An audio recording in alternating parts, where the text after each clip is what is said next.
My girlfriend's mom asked why we weren't engaged yet. She said, "I'm not ready to close doors. What if someone better comes along?"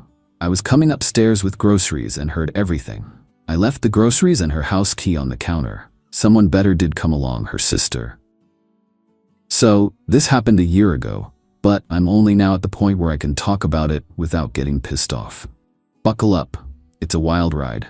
Me, 33M, and Rachel, 30F, had been dating for just over 3 years. We met through mutual friends at a brewery opening. Hit it off immediately. She was smart, funny, had her life together. I felt like I'd lucked out. We had separate apartments, but spent 4 to 5 nights a week together. Usually at her place, since it was closer to both our jobs. I kept some clothes and basic necessities there, and she had a drawer at my place. We each had keys to the other's apartment. Not officially living together, but close. Fast forward to last December.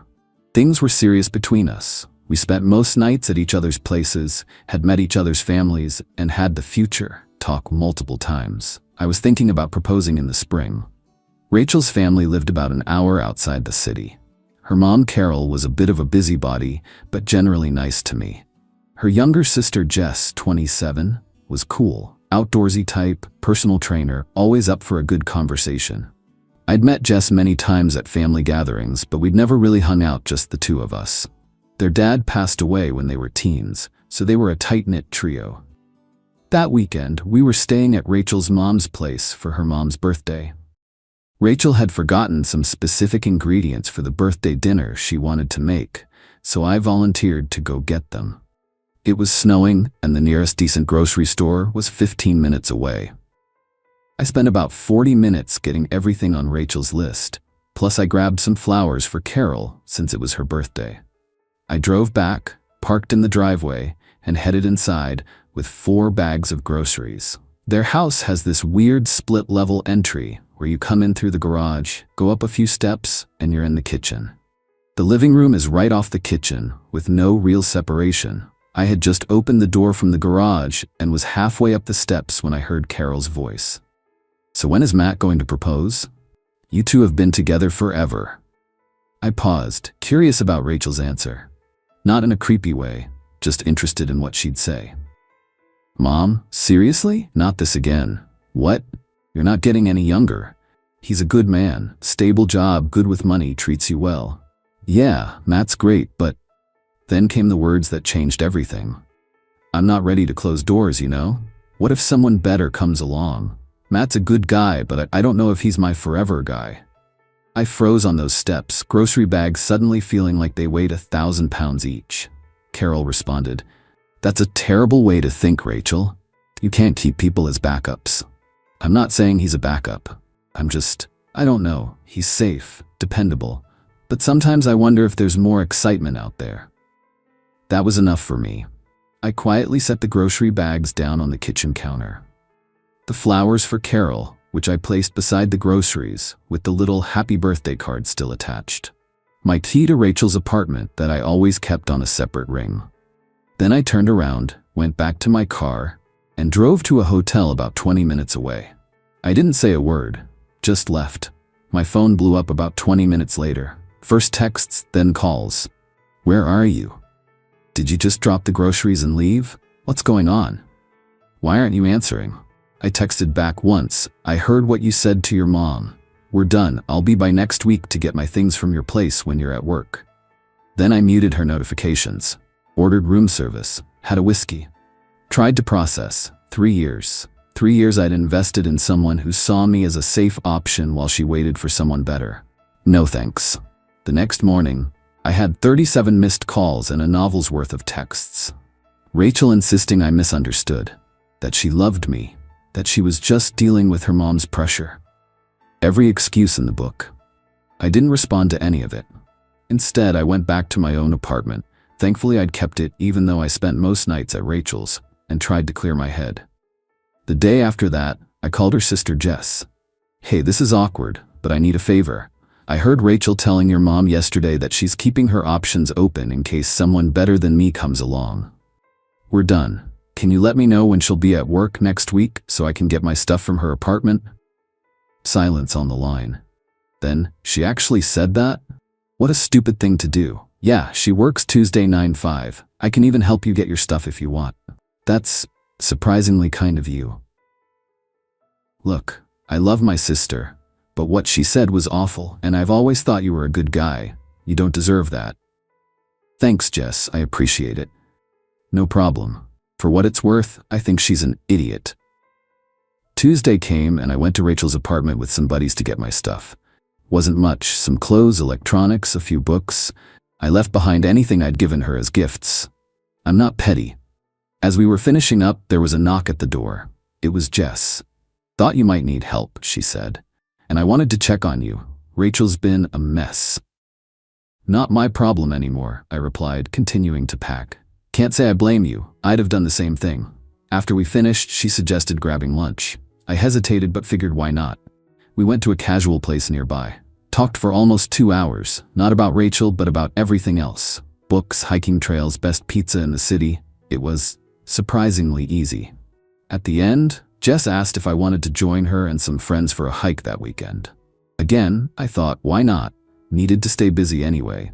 That hike led to another. Then rock climbing. Then a concert. Just as friends, hanging out in groups.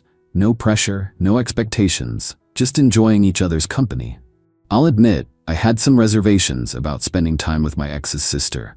It wasn't exactly conventional, but Jess and I had always gotten along, and now I was seeing different sides of her. Her determination on tough hiking trails, her patience helping newcomers at the climbing gym, her encyclopedic knowledge of indie bands.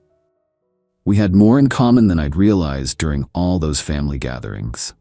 Meanwhile, Rachel was relentless. Showing up at my apartment. I had to tell my building's security not to let her up. Calling from different numbers. Sending emails. She even got her mom to call me once. Which was awkward as hell. Matt, she made a mistake. She loves you. She's devastated. Carol, with all due respect, she didn't make a mistake. She was honest about how she feels when she thought I couldn't hear. That's who she really is. People say stupid things they don't mean. I appreciate the call, but this isn't up for discussion. Take care. About 3 months after the breakup, Jess and I were grabbing coffee after a morning run when something shifted. Can't explain it exactly, but suddenly I wasn't seeing her as Rachel's sister anymore. She was just Jess. Funny, straightforward, genuine Jess. I must have been staring because she asked, "What, do I have something on my face?" No, would it be weird if I asked you to dinner? Like an actual date? She considered it for a moment. Probably. Definitely for Rachel, but I don't care if you don't. We talked seriously about what it might mean for her relationship with Rachel, with Carol, the whole family dynamic. This wasn't just about us. But at the end of that conversation, we both felt it was worth exploring. That Friday, we had our first official date. Nice restaurant, great conversation, that electric feeling of something new, but somehow familiar at the same time. When I walked her to her car, she said, "You know this is gonna cause drama, right?" "Probably," I admitted. "Worth it, though." She smiled, "Definitely worth it." We decided not to hide, but not to flaunt it either. Just live our lives. If Rachel found out, she found out. It took exactly 3 weeks. I was at my place making dinner when my phone rang. Rachel's number.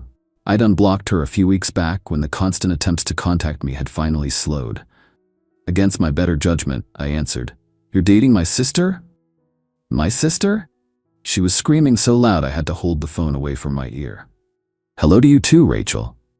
How could you do this to me? It's been what, 5 minutes? And you're already moving on with Jess of all people.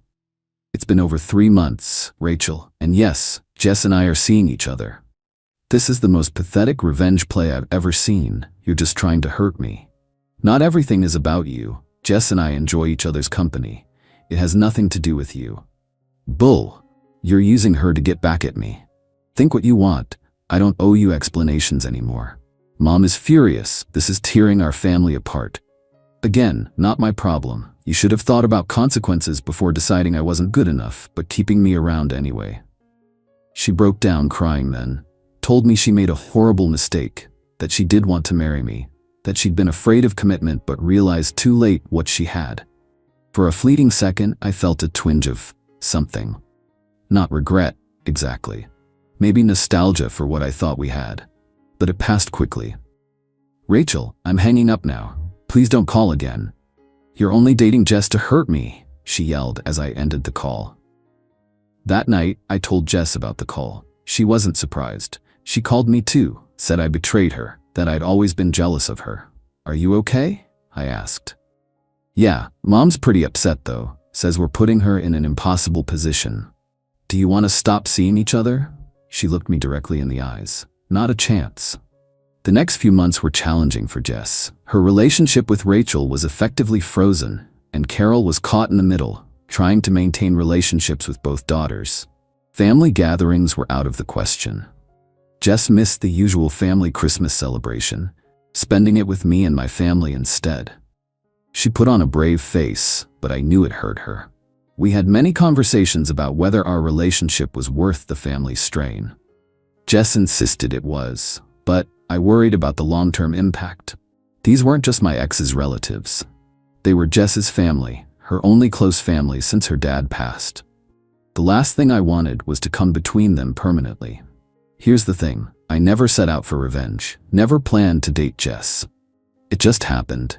And it turns out, sometimes the someone better that comes along isn't for the person expecting it. The irony isn't lost on me. Rachel was keeping her options open in case someone better came along for her. Instead, someone better came along for me. Life's funny that way. Update.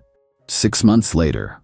9 months since the grocery store incident, and I figured I'd give you guys a quick update since the last post got so much attention. Jess and I are still together and things are great. Meeting her through Rachel meant we kind of skipped the whole getting to know each other's backgrounds phase of dating. We jumped straight into the deep stuff, which has been refreshing. The family situation has slowly improved. Carol started with occasional one-on-one lunches with Jess, carefully avoiding mention of Rachel. Then came a few dinners where I was included. It was awkward at first, but Carol eventually told us, "I can't pretend to understand how this all happened, but I can see you two are good together." Rachel has finally stopped trying to contact either of us. Last we heard, she moved to Seattle for a job opportunity. Probably for the best, gives everyone some breathing room. Carol's come around completely. She pulled me aside at a family dinner last weekend and said something that stuck with me. "Sometimes things don't work out the way we plan, but they work out the way they should." Wise woman, when she's not putting pressure on her daughters to get married. The "am I dating her to get back at Rachel" question still comes up occasionally, usually from people who don't know the full story.